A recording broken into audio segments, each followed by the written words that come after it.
ഇന്നത്തെ വീഡിയോയിൽ ഞാൻ പറയാൻ പോകുന്നത് ഗുരുവിൻ്റെ ഉപദേശങ്ങളാണ്. നാളത്തെ ദിവസം ചൊല്ലി പ്രശംസിക്കരുത്. ഒരു ദിവസത്തിൽ എന്തെല്ലാം സംഭവിക്കും എന്നറിയുന്നില്ലല്ലോ. നിന്റെ വായല്ല മറ്റൊരുത്തൻ, നിരാതരമല്ല വേറൊരുത്തൻ നിന്നെ ശ്രദ്ധിക്കട്ടെ. കല്ല് ഘനമുള്ളതും മണൽ ഭാരമുള്ളതും ആകുന്നു. ഒരു ഭോഷണ നീരസവും ഇവ രണ്ടിലും ഘനമേറിയത്.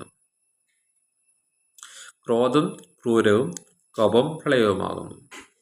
ജാരസംഖ്യയുടെ മുൻപിലോ ആർക്ക് നിൽക്കാം?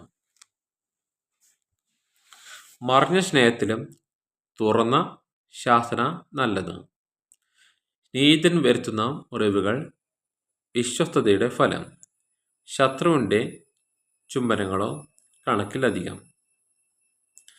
തിന്ന് തൃപ്തനായവൻ തേൻ കട്ടയും ചവിട്ടിക്കളയുന്നു.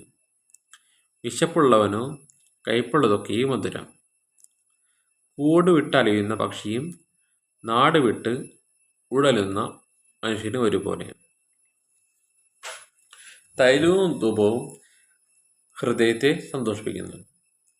ഹൃദയത്തിൽ ആലോചനയുള്ള സ്നേഹിതൻ്റെ മാധുര്യവും അങ്ങനെ തന്നെ.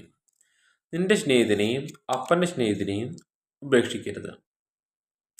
തൻ്റെ കഷ്ടകാലത്ത് സഹോദരൻ്റെ വീട്ടിൽ പോകുകയും അരുത്. ദൂരത്തെ സഹോദരനിലും സമീപത്തെ അയൽക്കാരൻ നല്ലത്. വിവേകമുള്ളവൻ അനർത്ഥം കണ്ട് ഒളിച്ചു പോകണം. അല്പബുദ്ധികളോ നേരെ ചെന്ന് ഛേദപ്പെടുന്നു. ഇന്നത്തെ വീഡിയോ ഇവിടെ നിർത്തുന്നു.